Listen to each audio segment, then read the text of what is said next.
IPL season 2025 భాగంగా రేపైతే ఒక ఎల్ క్లాసికో మ్యాచ్ జరగబోతుంది. అదే RCB versus Delhi Capitals match. వీళ్ళిద్దరు అయితే ఒకరేమో టాప్ 1 పొజిషన్లో ఉన్నారు, ఇంకోరేమో టాప్ 3 పొజిషన్లో ఉన్నారు. ఒక హై వోల్టేజ్ బ్యాటిల్ అయితే ఈ మ్యాచ్ అయితే మనం ఎగ్జైటింగ్గా చూడవచ్చు. ఇక ఈ మ్యాచ్లో జరగబోయే బ్యాటిల్స్ మనం ఈ వీడియోలో తెలుసుకుందాం. డెఫినెట్లీ ఇప్పుడు చెప్పబోయే బ్యాటిల్సే 100కి 200% జరగబోయే అవకాశాలు చాలా ఎక్కువగా కనిపిస్తూ ఉన్నాయి. ఇక లేట్ చేయకుండా let's get into the video. ముందుగా బ్యాటిల్ నెంబర్ 1 విషయానికి వస్తే Jake Fraser versus S Dayal ఉండే అవకాశాలు చాలా ఎక్కువగా ఉన్నాయి. మెయిన్లీ జేక్ ఫ్రేజర్ అయితే ఇంతవరకు లెఫ్ట్ ఆర్మ్ సీమర్ల పైన 27 సార్లు అవుట్ అయ్యాడు. అలానే మన రజత్ పతిదార్ యొక్క కెప్టెన్సీ చూస్తే చాలా స్మార్ట్గా చేస్తున్నాడు. లాస్ట్ మ్యాచ్ మన ముంబై ఇండియన్స్ అగేన్స్ట్ చూసుకున్నట్లయితే రోహిత్ శర్మ లెఫ్ట్ ఆర్మ్ సీమర్లకు తడబడుతున్నాడని హేజల్వుడ్ లాంటి టాప్ క్లాస్ బౌలర్ని పక్కన పెట్టి మరీ ఎస్ దయాల్కి బౌలింగ్ ఇచ్చి రోహిత్ శర్మను పెవిలియన్ బాట పట్టించగలిగాడు.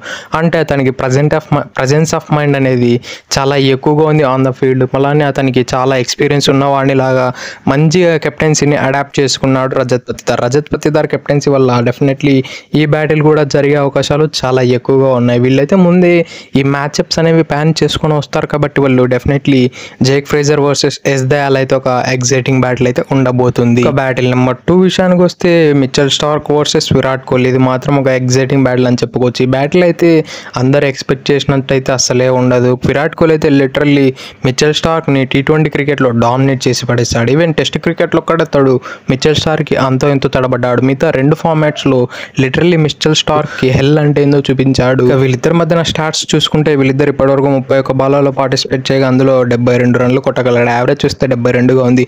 స్ట్రైక్ రేట్ చూస్తే 232.3గా ఉంది. అలానే ఇంతవరకు ఒక్కసారి కూడా అవుట్ కాలేదు. మిచెల్ స్టార్క్ ఒక లెజెండ్. ఆయనని 232.3 స్ట్రైక్ రేట్ని మెయింటైన్ చేశాడంటే హ్యాట్స్ ఆఫ్ చెప్పి తిరాల్సిందే విరాట్ కోహ్లీ ఎప్పుడు చెప్తూ ఉంటేవాడు అతని మైండ్ సెట్ ఎవరైతే ఆ టీంలో టాప్ ప్లేయర్ ఉంటారో అతన్ని నేను టార్గెట్ చేస్తా అని. అదైతే ఈ స్టాట్స్ చూస్తే మనకు ప్రూవ్ అవుతుంది. మిచెల్ స్టార్క్ ఆస్ట్రేలియన్కు టాప్ బౌలర్, అలానే ఢిల్లీ క్యాపిటల్స్ కూడా టాప్ బౌలర్. అటువంటి బౌలర్ని అటాక్ చేసి ఏకంగా 232 స్ట్రైక్ రేట్ మెయింటైన్ చేశాడంటే హ్యాట్స్ ఆఫ్ చెప్పి తిరాల్సిందే అతని మైండ్ సెట్కి. ఇక బ్యాటిల్ నెంబర్ 3 విషయానికి వస్తే Phil Salt versus Akshar Patel. ఇది కూడా ఒక ఎగ్జైటింగ్గా జరగబోతుంది. మెయిన్లీ ఫిల్ సాల్ట్ అయితే పేసర్లకైతే ఈజీగా ఆడగలుగుతాడు. మెయిన్లీ స్పిన్నర్లు వచ్చి అతడు ప్రాపర్ లైన్ లెంత్ వేసినట్లయితే చాలా తడబడుతూ ఉంటాడు. మెయిన్లీ అక్షర్ పటేల్ అయితే ఇంటర్నేషనల్ క్రికెట్లో కూడా అంతే ఇబ్బంది పెట్టాడు. ఈవెన్ ఛాంపియన్స్ ట్రోఫీలో కూడా అక్షర్ పటేలే ఫిల్ సాల్ట్ని అవుట్ చేశాడు. ఈవెన్ ఓడిఐ సిరీస్లో కూడా చాలా వరకు స్ట్రగుల్ చేశాడు. T20 సిరీస్లో కూడా చాలా వరకు స్ట్రగుల్ చేశాడు. ఈవెన్ ఇంకా మనము T20 క్రికెట్ స్టాట్స్ విషయానికి వస్తే ఇంతవరకు 3 బాల్లలో పార్టిసిపేట్ చేయగా అందులో ఒకే ఒక రన్ ఇచ్చాడు. యావరేజ్ చూస్తే 1.6గా ఉంది.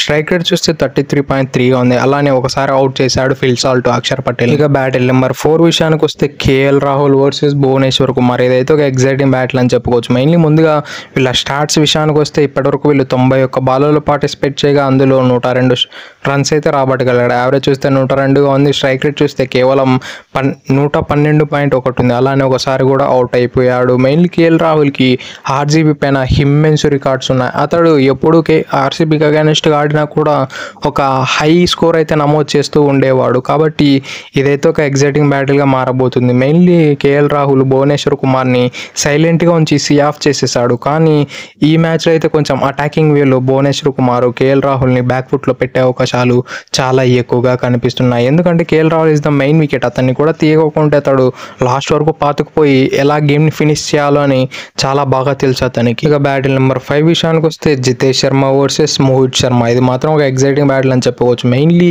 జితేష్ శర్మ లాస్ట్ మ్యాచ్ ముంబై అగైనెస్ట్గా 19 బాల్లలో 40 రన్స్ కొట్టిన విధానం అయితే హ్యాట్స్ ఆఫ్ చెప్పి తీరాల్సిందే. మెయిన్లీ ఒక షాట్ అయితే అందరికీ ఏబీ డివిలియర్స్ని గుర్తు చేసింది. అదే స్టంప్స్ పైన ఉండే బాల్ని, అది పుల్లర్ లెంత్ బాల్ని బిహైండ్ ద వికెట్ షాట్ కొట్టాడు చూడు, అది లిటరల్లీ నాకైతే ఏబీ డివిలియర్స్ని గుర్తు చేసింది ఆ నిమిషం. అటువంటి షాట్స్ ఆడుతూ జితేష్ శర్మ తన గేమ్ని అయితే చాలా వరకు ఇంప్రూవ్ చేసుకున్నాడు. ఇక మోహిత్ శర్మ విషయానికి వస్తే అతని ఇంటర్నేషనల్ క్రికెట్ ఎక్స్పీరియన్స్ మరియు అతనికి 15 ఏళ్ళలో క్రికెట్ ఎక్స్పీరియన్స్ మొత్తాన్ని యూస్ చేసి ఆ స్లోర్ వన్స్ ఫాస్టర్ వన్స్ అన్ని మిక్సప్ చేసి ప్రతి బ్యాటర్ని ట్రబుల్ చేస్తూ వస్తున్నాడు గత 2 ఏళ్ళుగా. కాబట్టి జితేష్ శర్మ కూడా ఇతని బౌలింగ్లో ఒకసారి అవుట్ అయ్యాడు.